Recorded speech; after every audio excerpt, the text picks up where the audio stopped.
Friends ఇప్పుడైందిన వద్ద ప్రముఖ pastor arrest, court తీవ్ర ఆగ్రహం, యావజ్జీవ శిక్ష విధింపు. వివరాలు వీడియోలో తెలుసుకుందాం. వీడియో అక్కడ స్కిప్ చేయకుండా పూర్తిగా చూడండి. అలాగే తప్పకుండా లైక్ చేయండి. మరిన్ని అప్డేట్స్ కోసం ఛానల్ వెంటనే సబ్స్క్రైబ్ చేసుకోండి.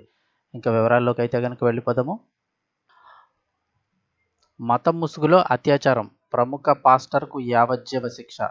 ప్రముఖ మత బోధకుడు బాజీందర్ సింగ్కు యావజ్జీవ శిక్ష పడింది. పంజాబ్లోని మొహాలీ కోర్టు ఆయనకు యావజ్జీవ కారాగార శిక్ష విధిస్తూ తీర్పు వెల్లడించింది. పంజాబ్కు చెందిన ప్రముఖ పాస్టర్ బాజీందర్ సింగ్పై 2018లోనే అత్యాచారం కేసు నమోదైంది. ఈ కేసు విచారణలో భాగంగానే మొహాలీ కోర్టు సంచలన తీర్పు అయితే వెల్లడించింది. మతం ముసుగులో మత ప్రబోధకుడిగా ప్రచారం చేసుకునే వ్యక్తి తనపై నమ్మకం పెట్టుకున్న భక్తులపై ఎలాంటి దారుణానికి ఒడిగట్టకూడదని న్యాయమూర్తి ఈ సందర్భంగా సంచలన వ్యాఖ్యలైతే చేశారు.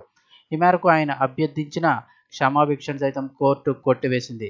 నమ్మిన భక్తులను వంచడం ఏంటంటూ ప్రశ్నించింది.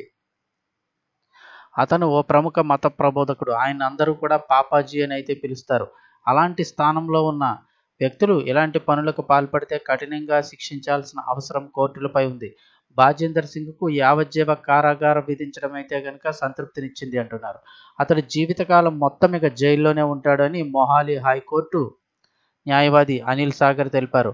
బాజీందర్ సింగ్పై సెక్షన్ 376, అలాగే 323, 506 ఇలా పలు సెక్షన్లపై కేసులు అయితే కనుక నమోదయ్యాయి.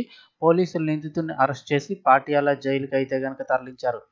2018లో రంజిత్ కౌర్ అనే మహిళ జీరక్పూర్ పోలీస్ స్టేషన్లో బాజీందర్ సింగ్పై ఫిర్యాదు చేసింది.